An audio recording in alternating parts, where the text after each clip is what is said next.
Let's gather our thoughts. In the name of the Father, the Son, the Holy Spirit, one God, amen. How's everybody doing?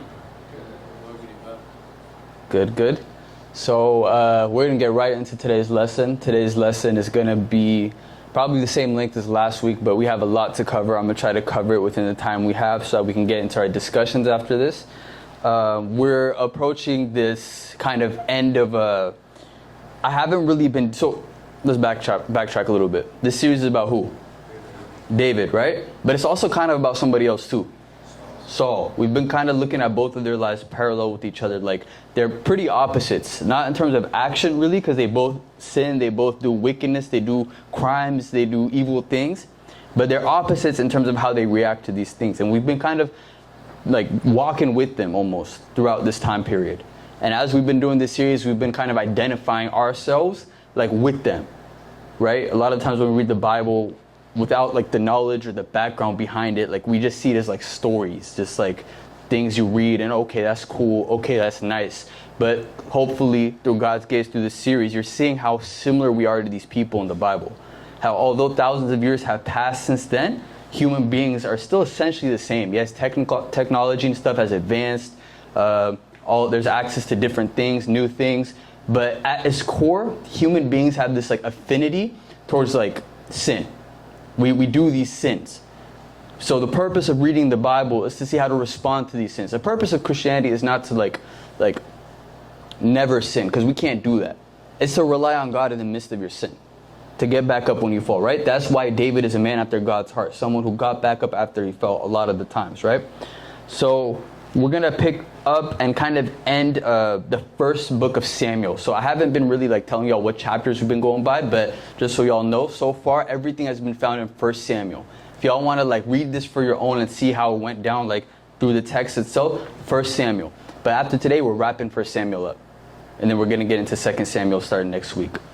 So last week, a lot of people had questions. They had a lot of questions about like the will of God. Like, how do you know God like wanted this for me? This is coming from the story last week, right? David, he seek God's will if he should go back to Jerusalem or not. Why would he seek God's will? He was a refugee, right? He's seeking God's will because who lives there right now? Saul. Saul lives in Jerusalem. Saul's trying to kill him. So he's asking God, like, should I go back there? Like, he's trying to kill me. His troops were like, you're tripping. Like, we're not trying to do that. Let me ask God. And God was like, go to Jerusalem. And then Saul hears that David just pulled up to Jerusalem. And you know what Saul says? God like answered my prayers. God delivered him to me. So you have two people like with two different missions, two different agendas, but both of them are saying God did it for them. But Saul, he didn't realize that God was away from him for a long time. So he's trying to make things make sense. Like anything that happens his way, he's trying to be like, oh, like God answered my prayers. And we do the same thing, right? Like we try to make things match and all these things. And I gave a couple of examples last week and we're like, God answered my prayers. But that's not always the case, right? Because Saul, like his prayers were not answered. In fact, he was barely praying at this time. So how do you know the will of God? How do you know the will of God? I talked briefly last week about like selflessness being the key, first of all. If you think the will of God is like a room and to enter that room, you got to open a door, you need a key. That key is humility. That key is humility. That's the essence to knowing the will of God. And I'll put it in simple terms. If you want to know the will of God, pray, ask Him, and have no agenda. Have no agenda. Because when you have your own agenda and you're asking these prayers, you're asking God for things, it's not really 100% of your heart because you want it to go a certain way. The difference between David and Saul. Saul, when he called on God's name, it was for the agenda of murdering David. Deliver him into my hands so I can kill him. David, when he called on God's name, it was solely to find out what God wanted from him. If God was to tell him, yeah, go to Jerusalem and Saul's going to murder you, David would be like, okay, that's what you want, okay, I'll do it. No agenda. So does that make sense? Like if you want to know what God's will is, we all know the answer to it is pray. The key to it is humility and have no agenda. Seek His kingdom and His righteousness first. That should be the only agenda we have. That whatever God wants for me is what's meant for me. Whatever God wants for me is what's best for me. If you have that mentality, that agenda, you'll find His will in your life. In all things. Does that make sense? Same page? Good. I want to tackle that because a lot of people had questions. So before we get into like the nitty gritty of what goes down right now, it's about to go down today with a lot of stuff happens.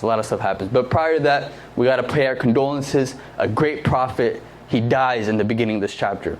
1 Samuel 25, Samuel dies. He's a prophet. He's like a father figure to David. And not even David, he's a father figure to Saul. Like anytime something was going down, Saul would like come to him. David would come to him. Like when he was a refugee, he would like find out where like Samuel is. He'd pull up on him, ask him for help. A lot of people, especially in Western Christianity, they have a problem with like people going to priests for things. Like, why do y'all go to priests? Like, why do y'all go to, like, just go straight to God? Like, obviously go straight to God. But see, you can see in the Bible, in the Old Testament, New Testament, there is this humility that, like, people have always had that follow God to seek advice of those who are wiser, those who have lived life longer, those who have walked with God longer. So we do that same thing in our church, right? Confessional fathers, if y'all know what that is. It's not always confession, by the way. It's to seek life guidance from somebody who's walked with God, who's desired to give their life up to God. That's what Samuel did. So he was the father to David, Saul, and many other people. Father to all the prophets, actually. And so Samuel, he dies. People, they host a funeral, all these kind of things. I'm not going to spend too much time. Samuel's not our character we're focusing on. He dies. Okay? R.I.P. Next thing that happens, though, is something that's like, we're going to see another side of David. And I love talking about David, as you guys know, because he'll do something really good. And you're like, yeah, I cannot get like him. Like, how did he? Like, remember last week, what was the big thing that he did? Y'all remember? He caught Saul lacking. He caught Saul, like, in a vulnerable position where he could have murdered him. Saul's been trying to kill him for months, years, actually, at this point. And instead of killing him, he just cut off a piece of his robe. And, like, that, like, stressed him out. He was super sad about that. And like you hear stuff like that, you're like, I can't do that. If someone's trying to murder me, self-defense. Like, you know, like that's how we'll make ourselves feel better. Self-defense, like, hey man, you knocked out you came to me. I'm not reliable for what happens to you after this, right? Like that's how we thinking. But David, like he felt terrible about it. And we're like, dang, I can't get like that. But immediately right now, we're going to see something David does, and we're like, well, I would never do something that bad. You see the, like, the contradiction. He'll do something really amazing, and then he'll show he's human by doing something really bad. Again, the Bible is not like a handbook, a book for you to look at righteous people that you can only dream to become. They show you their weaknesses, so you're like, oh my goodness, like if he was like this and did evil things, but like God still loved him, God still like accepted him to his kingdom, I got hope. And we're going to see what David does here. So there was a feast going on, and at this time David's still a refugee. He's not in Jerusalem, so he would love to celebrate like the feast in Jerusalem with his family, with his friends, his loved ones, but obviously he can't go there. If he goes there, persecuted.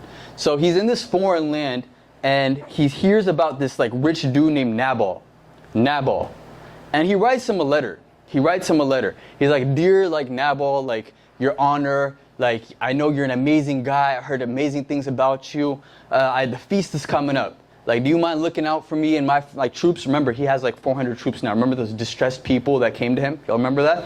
Those become his troops. It's like, do you mind like saving some food for me and the troops so we can celebrate this feast? Just a little bit, just some crumbs, just so we have something to eat, please. And you have a nice day. He writes the letter, sends it to him. Nabal gets back to him, and he's like, first of all, who are you again? Like, David, like, who are you to me? Like, no, I'm not going to, like, host you. I don't care how nice your letter was. I don't care what you're asking. I don't care about your troops. I'm going to have my feast. You be easy. Y'all be easy. We're going to be fine. Right? And so David hears this, and he gets furious. Not only does he get furious, like, he gets furious, but there's a reason behind it. Prior to this, Nabal has, like, servants. And they were getting attacked at one point, and David, he was in that region. So he protected his servants. So that's why David was even bold enough to write this letter to him. It's not like he is a random dude. He's like, because I protected your servants, like, do you mind sparing us some food? And the man was like, no. And David lost it. He gets mad. This is one dude, by the way, who just said, like, Nabal's one person. He doesn't have an army with him, right? He's just a rich dude. It's not like a king. You know what David does? He goes to his troops. How many troops does he have? How many? 400 distressed people, but then 200 additional, as we talked about last week. 600 total. 400 of them were distressed. The other 200 were just like people in debt, refuge, whatever. 600. You know what he tells them? All 600 of them. Get your swords. Get your armor. We're pulling up to this one man's house. And like it's on. Like he's like completely upset. I mean, if anything, like if you're that mad, like if you really want to kill somebody, just go solo. But like he's having 600 people come to this person's house to kill him.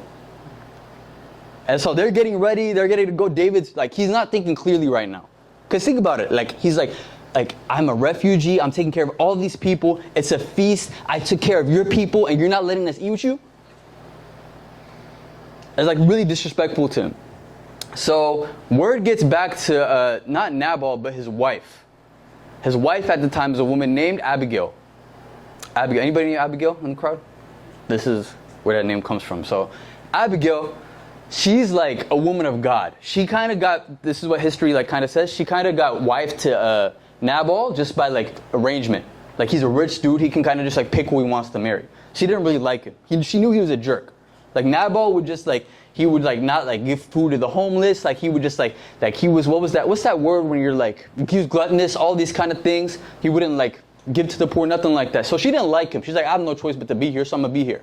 So word gets back to her, and she goes to David.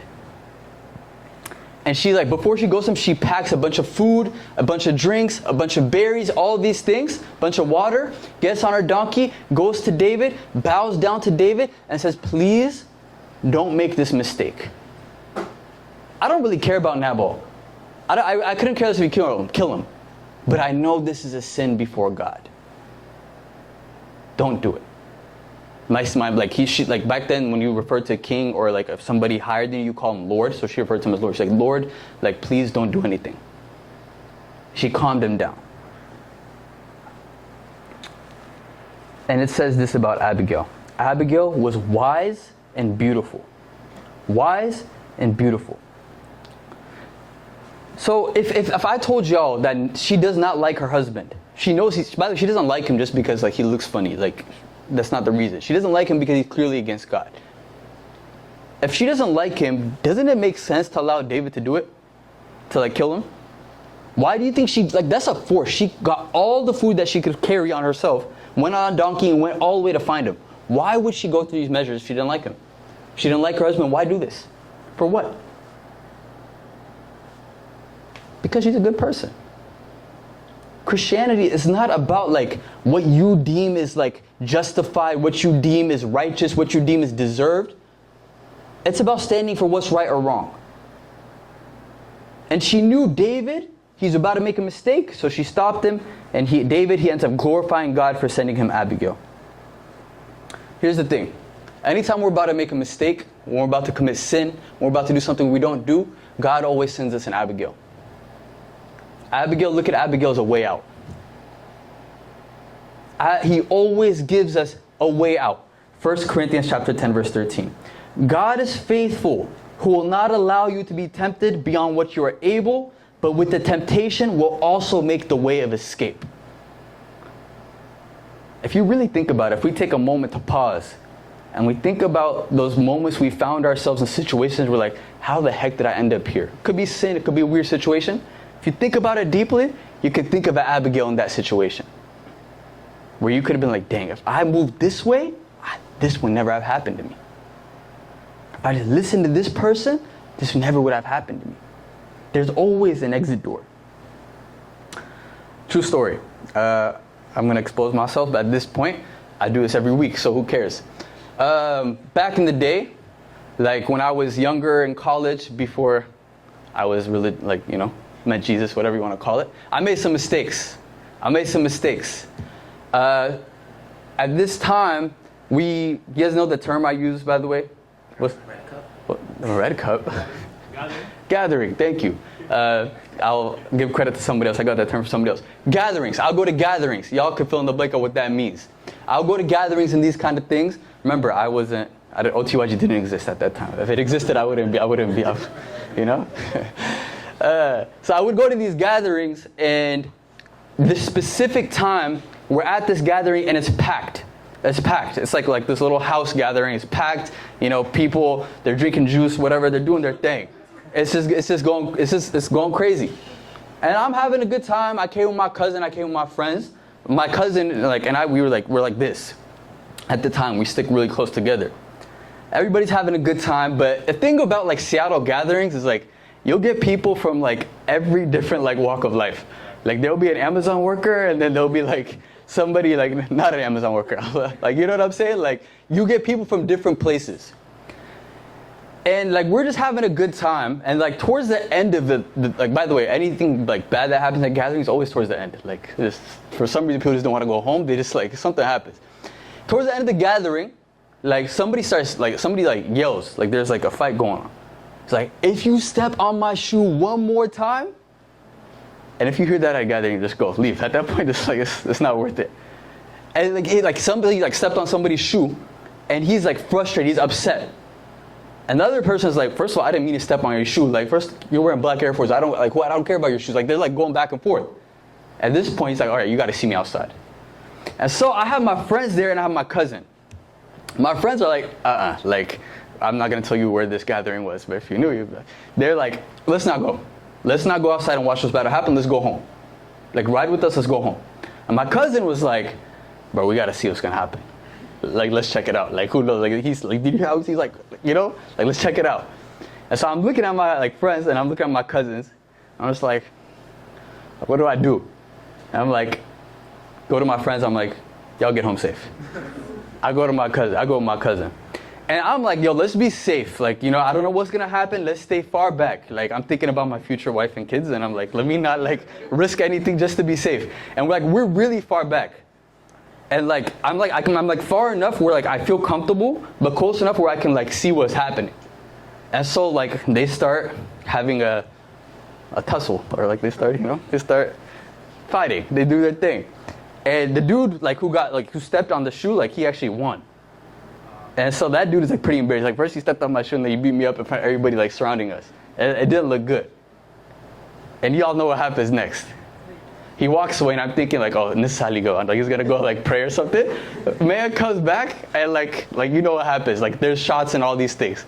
I'm like, July 4th? That's not July 4th. They're like, oh, that's not fireworks. We run, whatever. And my cousin and I at this point we split up. I don't know where he is. And I'm hiding behind a car. And like I'm like everybody's like running, everybody's scattered, and then I hear like somebody crying. And like I hear him like pray. And at that point I know it's my cousin because he's praying on my heart. He's like, I'm hearing him pray. And then I go and I see him. And like he's like crying. And I'm like, what? You told me to come with you. Like, why are you crying? I mean, luckily at that, it ends good. Nobody got hurt. Like nobody got hurt. Everybody was fine. Don't worry. You could probably find it on like King 5 or something. Anyways, nothing happened. Everybody was good. Point is, in hindsight, as I'm going home, at the time I wasn't thinking like this, but there was an Abigail in that situation. My friends, they gave me a way out. I could have avoided it. Glory to be God, nothing happened to any of us. But something could have happened. But there was an Abigail in that situation. Like I said, think about any sin you've ever done. There's always a way out. That friend who said, I'm not trying to go out tonight, that's an Abigail. That friend who's saying, I'm not trying to drink tonight, that's an Abigail. An Abigail is somebody who's giving you a way out of a mistake you're about to make, of something you may regret.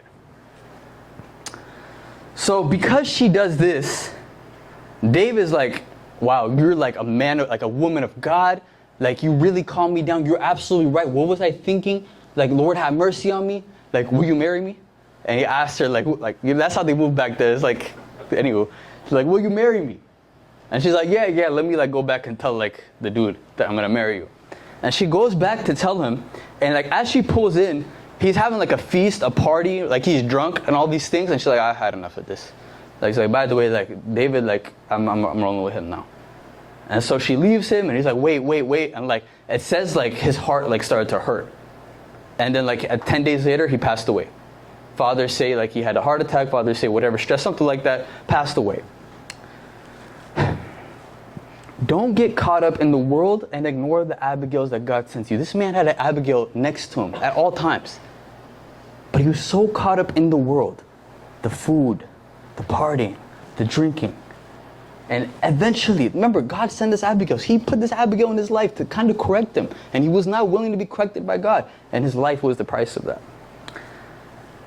So when we talk about Nabal and Abigail, I got to bring up like relationships.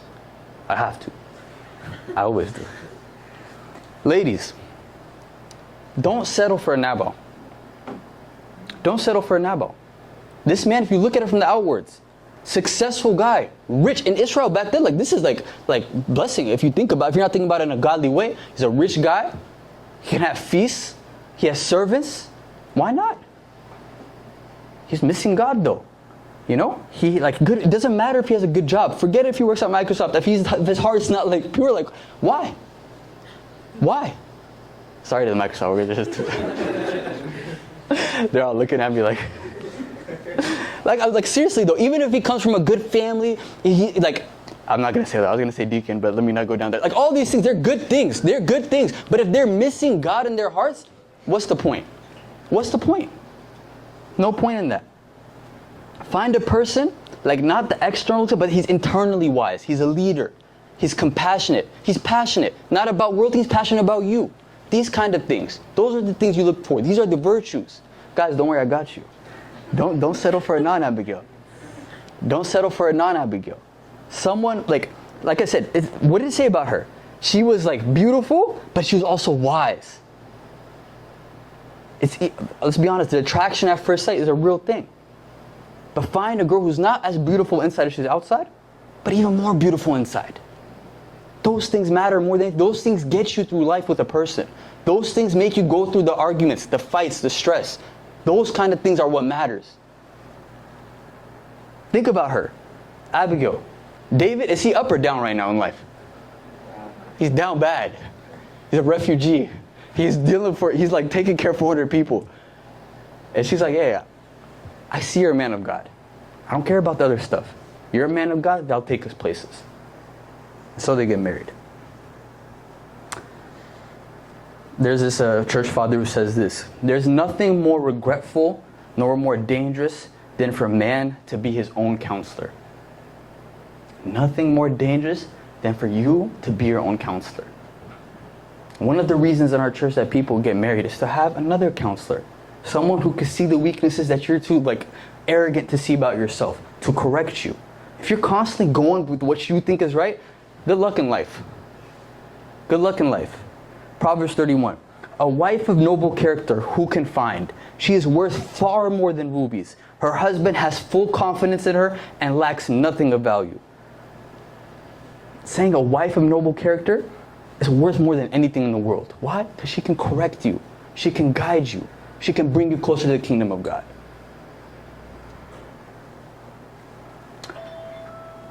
David, though, like I said, he's not perfect. Literally, it's kind of wild. He marries her, and then the next verse says this: David also took Ahinoam of Jezreel, and so both of them were his wives. Like the next verse, he marries somebody else. If y'all know anything about David, who is the other person he marries to? Y'all remember her name? Bathsheba. How many people are we up to right now that he's married to? Remember the daughter Saul gave him?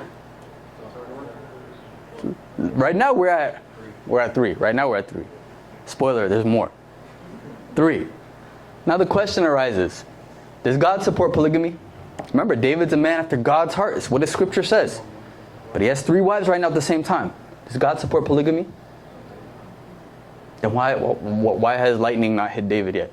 Like, why is he married to 3? Why is he living like that? We'll find out. So after this, we go back to little David-Saul bromance. They're going back at it again. David, he's back in Jerusalem for the time being, and he goes with his spies, and he's like, can you let me know where Saul's staying at? Let me know where Saul's staying at. And the spies, they search, they find where Saul's staying at. Like, yeah, he's staying in this tent over here, and he's sleeping right now. And so David goes up to him, and he catches him sleeping. Not only is he sleeping, his guards are sleeping. What do you think he's about to do? Say hi? He didn't want to wake him up. Even David didn't want to say hi. He didn't want to wake him up, right? So he's there, and his friends, his troops, his spies are like, bro, what are the odds? God, tell me, everybody's sleeping? It's weird. Everybody sleeps perfect. And as they're talking, nobody can hear a thing. It's bro, kill him. Kill. Not only that, there was a spear next to Saul's head that was just chilling there, coincidentally. God is you know what we think? Oh, God, okay, clearly you want me to do all right, you know what I'm saying? That's what we would say. The spear was there, everything is there. But David, He was not trying to lose his peace. Remember when he cut off that little piece of Saul's garment, and it said his spirit troubled him? Remember that? Just from that.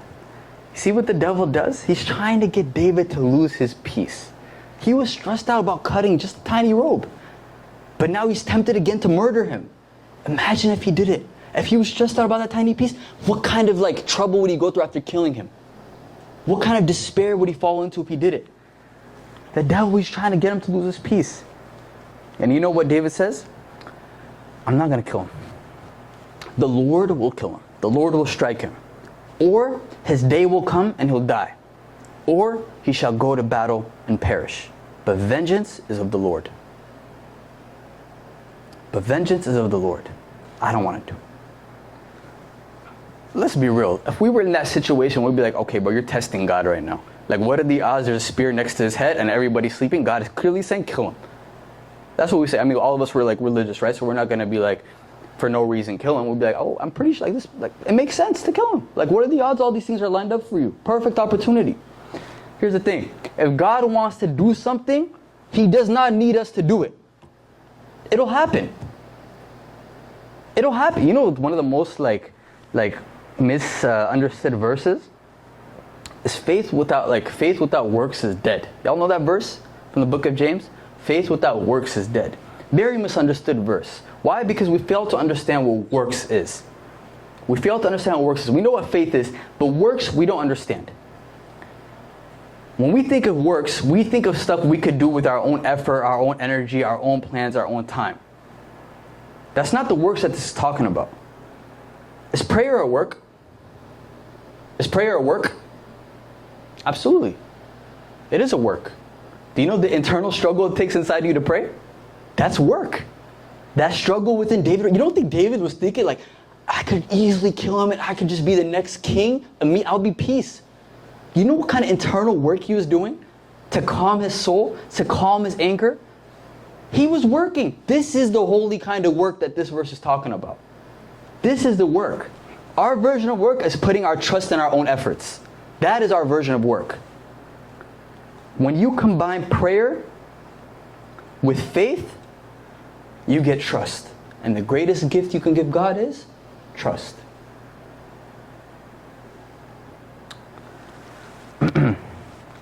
So David, he's like, I'm not going to kill him. And he walks out, and you know what he does? He wakes up his guard. Saul's guard. Not David's guard, Saul's guard.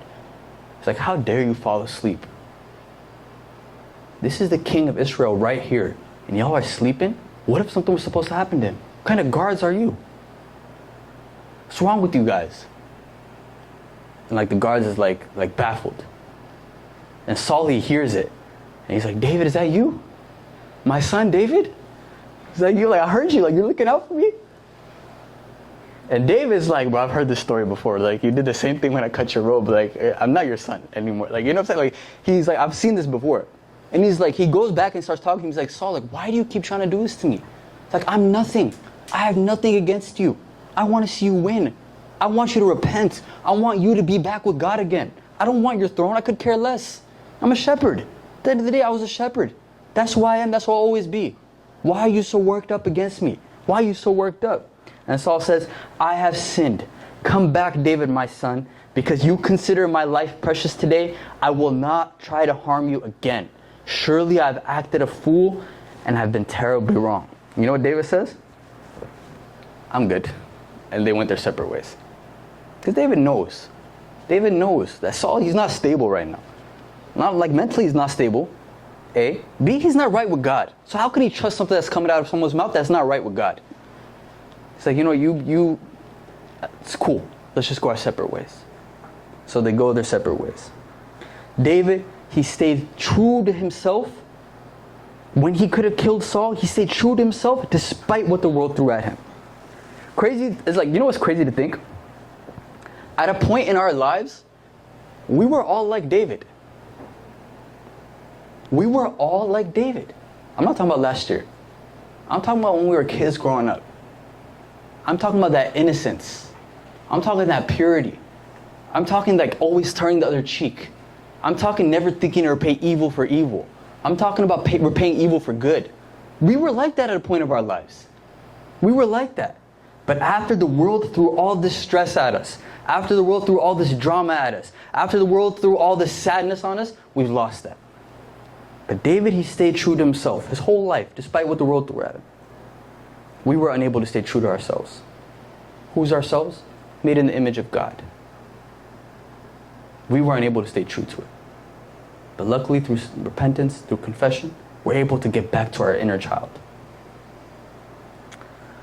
So, David, he walks away, and Saul, he goes a separate way. I have a question for you guys.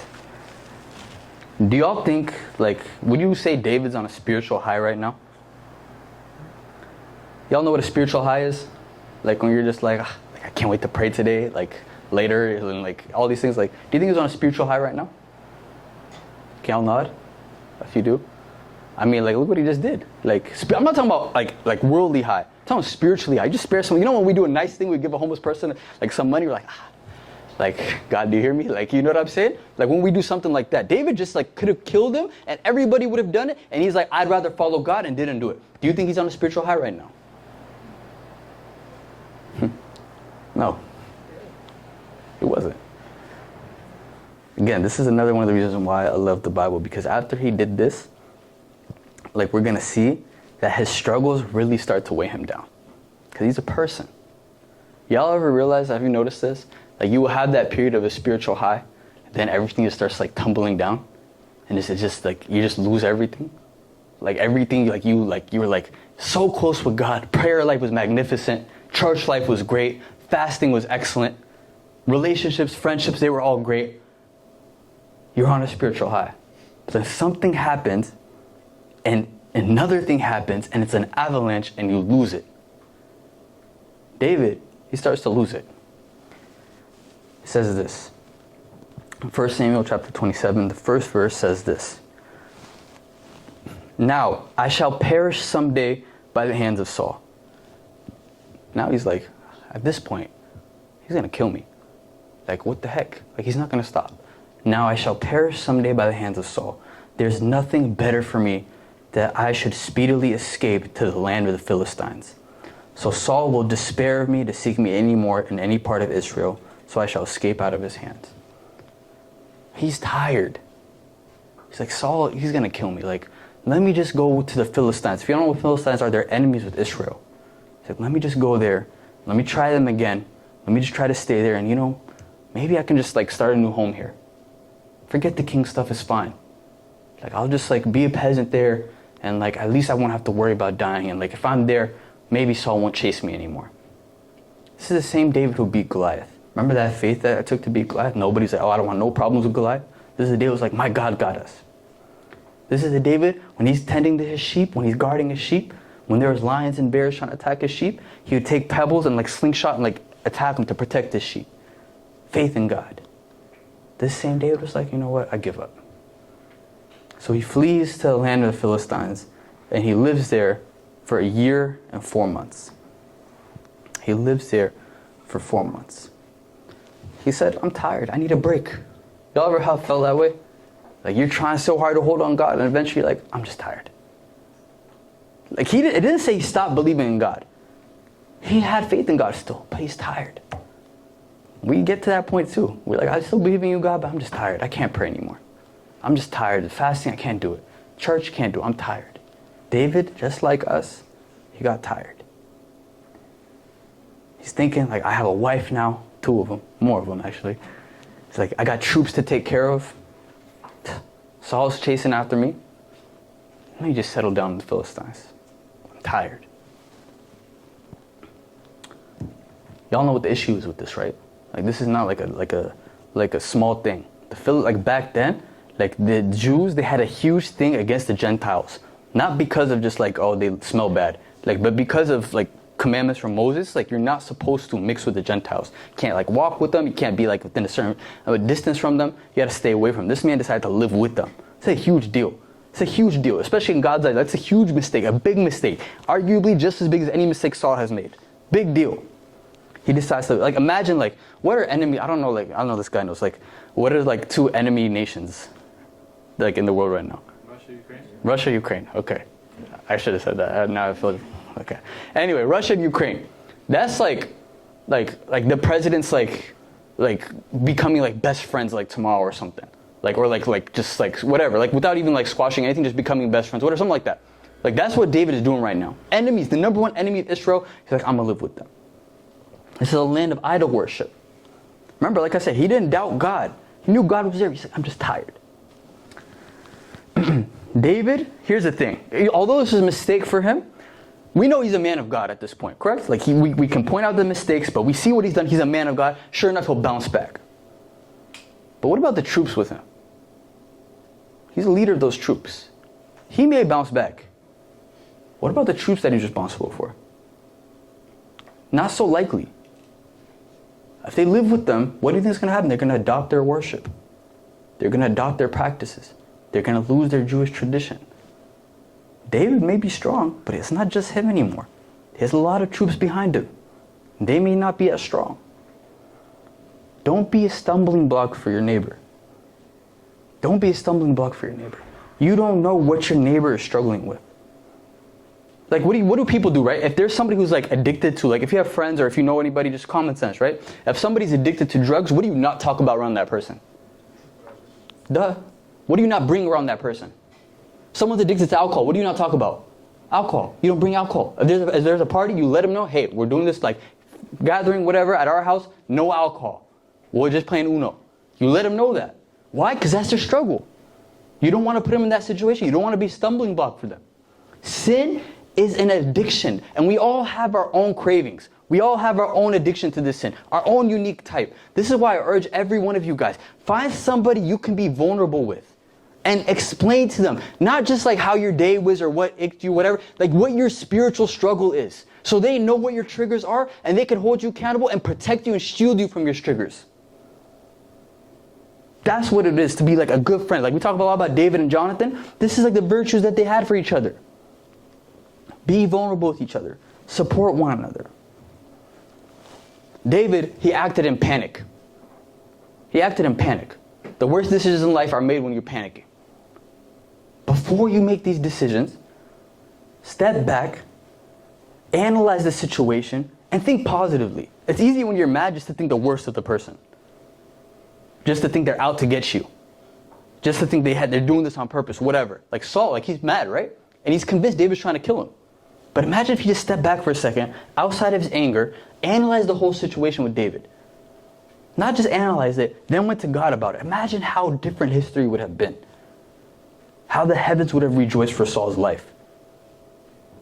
Step back from your anger for just a second, with whoever it may be, whatever situation may be.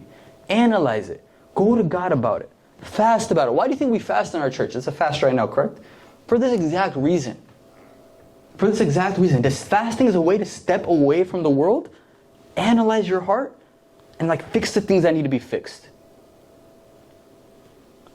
So David, he pulls up to Philistine and he talks to like one of the leaders there, and he asks them like, can we stay here? Like, please, like, let us stay here. Like, we won't be a burden. Like, trust me, I'm not going to kill you. Like, I don't have any troops with me. Like, just 400, 600 of them. Can we stay here? And the Philistine leader is like, stay here. Of course you can stay here. In fact, we have a whole city for you. Take the whole city, all y'all, just chill there. Why would he do that? Why would he do that? Who's Philistine's biggest enemy? Israel. Saul. So he's like, oh yeah, y'all can stay with us. We could use y'all. Y'all know the city very well. Y'all know where to go. You know the back roads. Perfect. Yeah, y'all stay here. Not only that, David was like, I'll serve you. See the low he hit?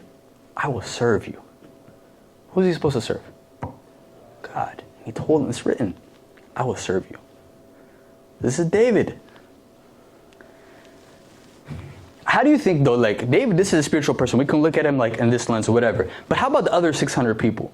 How do you think they're looking at the situation? Like they've just been sleeping on dirt for however long years. They've been like, their pillows were rocks. And now they're like, whoa, we get a whole city to ourselves. What do you think they're thinking? Blessing from God. Wow, like Thomas, like God, like David, like God answered our prayers. Perfect. David knew deep down though, like this was a mistake. They were happy. They're like, wow, God blessed us. We would say the same thing, right? If we were in that situation, after sleeping in a cave for a while, I mean, I know the Philistines are enemies, but like, hey, get it how you can. Like, God blessed us. You see, the devil, he gives you pleasure, he gives you land, and then he adds something in fine print. What was the fine print for David? To be the servant of them. City, fine, whatever. But why you gotta be a servant? That wasn't the fine print. You see, I'm not gonna lie to you. The partying and stuff, it's fun.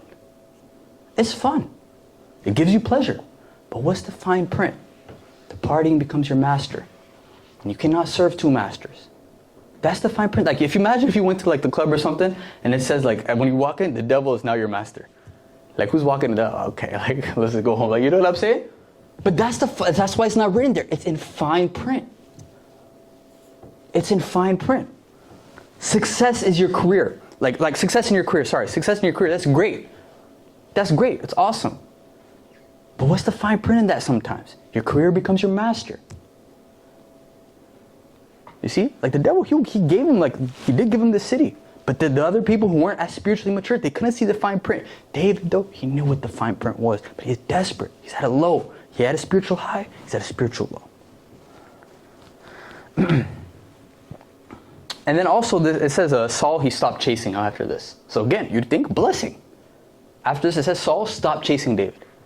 Why is this an issue? Why is this not a blessing? Well, first of all, let's talk about why he stopped chasing him. Saul stopped chasing him. First of all, behind Saul, like, what is the being that's working? The devil, right? David, he just agreed to be the servant of a Gentile nation. Meaning, he basically said, I don't want you God anymore. The God of Israel, the God who I grew up serving, I'm good. I'm going to be serving them now. David's like, all right, my job here is done. I mean, not David. Saul, the devil's like, my job here is done. What do I need to work for anymore? Like, he's now serving the Gentile nation. I don't need Saul to chase him anymore. I'll give Saul some peace. We're good. David, we got him out the way. The man after God's heart, devil and his people, whatever, they're like clapping, like, good job, like, we did it. Like, they're like having a blast in there, down there. That's why he stopped it. In your spiritual life, if you like think that everything is like going like great, and like you can't like see any struggle in it, that's like kind of a red flag. If the devil stops chasing, that's not a good thing. By the way, that's not a good thing. Why? What is his whole purpose of existence? For you to not take his place in the kingdom of heaven, because he was in the kingdom. Why? That's why he tries so hard to get us to slip up, because he knows what it's like. He doesn't want us to taste it. So if he stops trying to get you to slip up, you got to start thinking, am I like getting like lax, like spiritually lazy? Like, am I missing something right now? You got to think like that. So now David, he's chilling there, and the troops are there, and everything's like, okay, like, we can make this home. Do y'all remember how long I said he was there for? 1 year and 4 months, right? And so the dreaded question comes. The prince and like these like army generals, they pull up to David in the city. You know what they says? It's time. We're going to attack Israel. We're going straight to Judah. We're going to attack. David, get up, take your troops, go attack them. Prove your loyalty. You know what David says? Okay. Let's do it. He gathers his troops. He goes down and he attacks the people.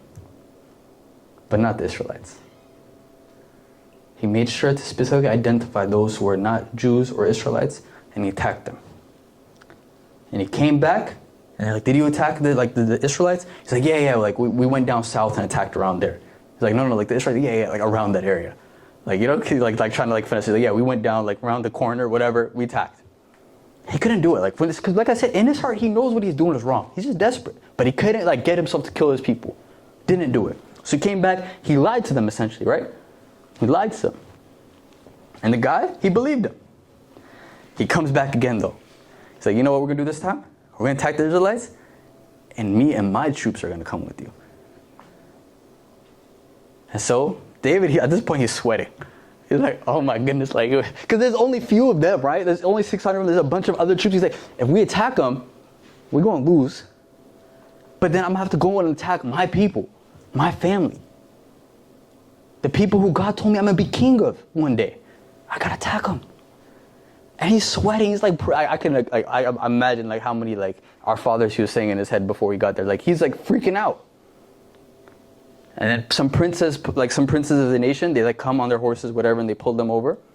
And they're like, yo, like you guys are going to attack the Israelites? And they're like, yeah, we are. He's like, you know what? You guys go ahead, but don't bring David and his troops with you. Like, what do you mean? Like he's going to be a good use for us. Like, nah, don't. I have a bad feeling about him. I feel like he's just going to like betray you guys. Just go without him. Let him go. Tell him to go back to where they came from. David's like, Damaska, like, thank you. Like, you know what I'm saying? So God, he looked out. Even when David wasn't looking out to find God, God was still looking out. Same thing with us. We're his children. He knows, just like, you can't get mad at a little kid for doing like the same mistake all the time, right? Like eventually the parent starts looking out. Like you keep bumping your head on that same like thing, whatever. Like I'll just move the table away, like so you don't bump your head anymore. Looking out. God is looking out for David. I see you're at a spiritual low. You're about to even hit rock bottom where I don't think you'll recover from. Let me look out.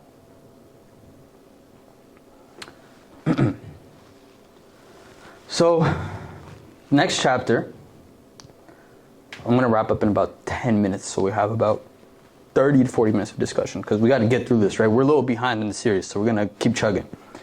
So, David, he's like, okay, like, I made a mistake. I've been here for a year and 4 months. I made a huge mistake, but like now they're back. And now we're going to switch, we're going to switch the channel. We're going to go to Saul's life now. What's going on in Saul's life? Saul, he starts to feel like the Lord can't hear him. Well, duh, right? It says this, and when Saul inquired of the Lord did not answer him, either by dreams or by the prophets.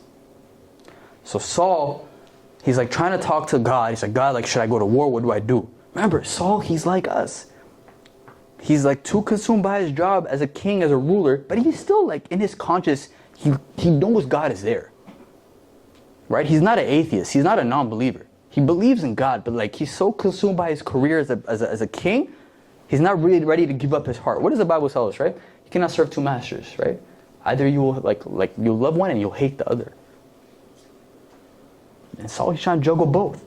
And so God doesn't respond to him. You know what Saul does? Let me backtrack. Can y'all, like, let's see if y'all remember this. First week, I told y'all 3 things that Saul did when he first became king. What did he do? Anybody have a clue? Very good. He destroyed the idol worshiper. He shut them all down. He cast them out to like a different place. He's like, if y'all gonna do the idol worship, y'all got to get out of Israel. He cast them out. So now God wasn't answering him. He's about to go to war. He's trying to seek guidance. So he decides to disguise himself. Him and his troops, they disguise themselves and they go, where do you think they go to? The idol worshippers, the magicians, the sorcerers. He disguises himself and he goes to them and he asks them what he should do. Isn't that ironic? His first act was to shut down idol worship, and at his lowest, he goes to those same people he kicked out and asks them for advice what to do. He's disguised, right? He's a king. Foolish Saul, though. He thinks he could hide from God. He thinks that disguise is like covering up from God. You see the pattern? How he cares about other people's opinion of him and his perception? And every step of his life, that is his biggest sin. He's not understanding what is God's perception of me. He's doing a disguise so the sorcerer doesn't recognize him. And he's not thinking that God knows him. Like what? Like God's like, oh, that's you. Of course he knows it's him. He's not understanding this. He forgot about all that God has done for him. And he could not see everything that God was still doing for him. He's giving him every opportunity to change his ways. Every time David spares him, that's the opportunity for him to be like, I need to change. He's preserving his life this whole time for him to change. God, he's working with him when he first became king. He's working with him now. He's not understanding it. Saul, he ended up right here. I promise you guys, I promise all of you guys, that the sin you think is no big deal now, it will lead to your greatest sorrow. Imagine when Saul first became king and his advisors told him to go talk to the sorcerer for advice. What would Saul do? He'd kill his advisor and be like, absolutely not. We believe in God here. He would never have thought he would got to that point. But that's not how the devil works. He tempts you with trivial things that you're like, no big deal. And then eventually you end up in a position that you never thought you'd ever be in. That's what happened to Saul. That's what happened to him. This is why our saintly fathers, our church fathers, the one who guide us, they say, opening the doors to sin that may seem like they're no real danger, they'll gradually lead you to what you thought you never would become. John Chrysostom says this: close the doors through which sins could enter, as the devil in his rudeness uses his shrewdness to lead mankind to death, starting his attack against them by very trivial issues. True story. There's this Christian man, and he's like, I think it's a true story. I heard it from somebody. I'm assuming it's a true story. He's a Christian man, and he's like driving around, and his thing is he gives money, like he gives food to homeless people. He gives food to homeless people. That's what he tries to do every Sunday after church. On his way back on that route, he gives food to homeless people. And then one time, he's driving down, and somebody catches his eye. He sees a homeless person. At least he perceives that he's homeless, but he's like younger. Like he looks like he's kind of his age. So he's intrigued. So he pulls up on him, and he brings him food. But he's like, "Do you mind if I talk to you?" Because he's curious. He's like, like the homeless people like that I've seen around here, they don't really look much like you. Like you look young. You look pretty much like you're close to my age. He's like, yeah, I get that a lot. And then he's like, "Do you mind if I ask you how you got here?" He's like, "Yeah, I don't mind. I'll tell you." And so he starts talking about how it started in college for him. Like in college, I was in a frat, and we're doing everything frat people do. Every now and then, like we would do drugs at the frat. We would do cocaine. It was been a tradition. Like my bigs in the frat, the ones older than me, they've been doing it. My friends and I, we were doing it. Like we weren't like doing it heavy, but like we would do it here and there.